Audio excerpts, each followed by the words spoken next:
আপনার টি-20 কিন্তু এখন পুরোটা আপনার ব্যাটসম্যানদের উপর, কারণ আপনাদেরকে রান করতেই হবে। আপনি যতই ভালো বোলিং নিয়ে যান না কেন, রান না করলে কিন্তু আপনার জেতাটা ডিফিকাল্ট হবে। আমরা এখন আপনার যেভাবে খেলেছি, আমার মনে হয় ব্যাটিংটা আমাদেরকে আরও অনেক ডেভেলপ করতে হবে ওয়ার্ল্ড কাপে যদি ভালো করতে হয়।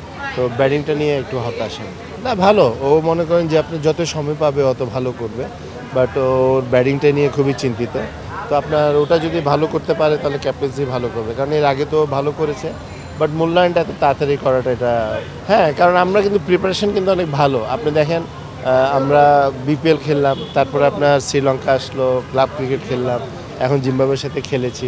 তো প্রিপারেশন আমি মনে করি যে আপনার খুব ভালোভাবে হয়েছে, বাট ইম্পর্ট্যান্ট যেটা হয়েছে, আপনি যতই প্রিপারেশন কম বেশি করেন, বাট আপনার ম্যাচগুলোতে গিয়ে যদি আপনি সেন্সিবল ক্রিকেট খেলতে হবে, ভালো ক্রিকেট খেলতে হবে, ওইগুলা কিন্তু আমরা যদি ঠিক করি তাহলে আমাদের জন্য ভালো। আদারওয়াইজ প্রথমত আপনার টি-20তে কিন্তু আপনার ছোট আর বড় টিম বলতে কিছু নেই।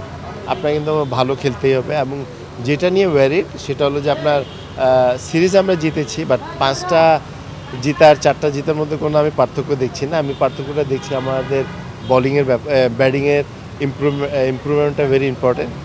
সেটা নিয়ে আমাদেরকে কাজ করতে হবে, এবং যারা ব্যাটসম্যান আছে ওদেরকে দায়িত্ব নিয়ে ব্যাটিং করতে হবে। আপনার টি-20 যদি ভালো করতে চান, আপনার নাম্বার 1, 2, 3 এই 3টা ব্যাটসম্যান থেকে আপনার কিন্তু লম্বা ইনিংসটা ভেরি ইম্পর্টেন্ট।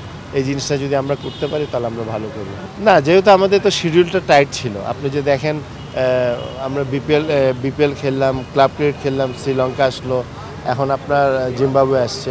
তো আমার মনে হয় যে টাইম পাওয়াটাও একটা ডিফিকাল্ট, আর এখন যে হারে আপনার খেলা হচ্ছে এটা কিন্তু একটু ডিফিকাল্ট, বাট তারপরও যে খেলার অপরচুনিটি পাচ্ছে সেটা হলো ভেরি ইম্পর্টেন্ট।